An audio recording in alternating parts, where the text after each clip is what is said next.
ganun yung magagawa yung ganun. Okay lang yung sumagot ka eh. Sumagot ka sa issue lang. Issue lang, di ba? Sumagot ka sa issue, pagtanggol mo kung sino man, sarili mo, sino. Pero yung kasing panggagaya sa boses, ibang klaseng pagiging disrespect na yung ganun eh. Di ba? Sa una-una, matanda na.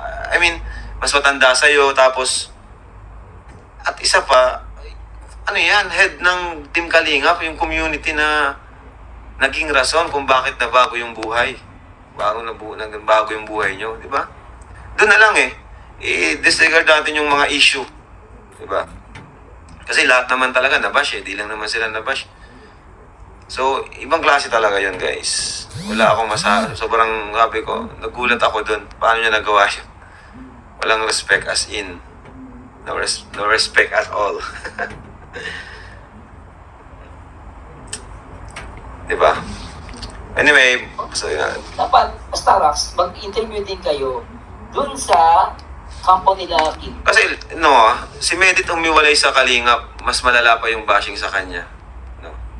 Grabe din yung bashing. Pero di naman niya ginawa yung mga gano'n na kakaibang pang-asar na pagiging, disrespect sa atin. No? Kahit umiwalay siya sa Kalingap, minsan na rin naging may nasabi na rin siya or pinagtanggol yung sarili niya. Pero yung ganong klase ng gawain, hindi naman niya ginawa. Diba? Si Medit. Diba? Parang nakikita ko kasi parang, alam mo yun, napansin ko lang sa Kalingap, may ibang grupo Iba yung grupo nila Kuya Bal, iba yung grupo nila Gilo Mags May ibang grupo ni Kuya Bal, tapos may ibang grupo pa? Dami mo napapansin ni Kuya Marciano Kumbaga nasa loob sila ng Kalingap pero hindi ko maramdaman. Yun lang. Na iisa silang Kalingap. Yun lang. Yun ang mahirap nun.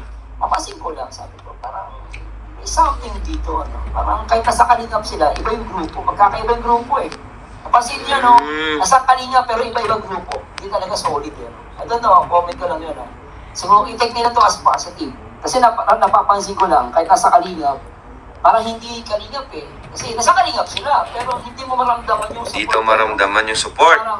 Paano ba pakita yung support? Siguro para sa akin, kapag Kalingap ka, kahit sabihin natin may kanya-kanyang mission ka na, kahit sana once a week, twice a month, magbisita pa rin kay Kuya Bal. Yun lang. Kay Kuya Bal, sa Lighthouse, makisama. Pag may ribbon cutting, pumunta. Para sa akin, doon mo mapapakita na kahit may sarili kang mission, Kalingap ka pa rin. Kumbaga, Kalingap ka sa gawa, hindi lang sa salita. No? Iba kasi minsan kasi, ginagamit na lang natin yung Kalingap community. Masabi lang na Kalingap tayo, pero hindi naman natin napapakita. Diba? Hindi naman natin pinaparamdam. No? Kalingap nga tayo. Ang tanong, Kalingap ka ba talaga o ginagamit mo lang yung Kalingap para andyan yung trust sa'yo ng mga tao? Diba? Ganun lang yung sa akin doon.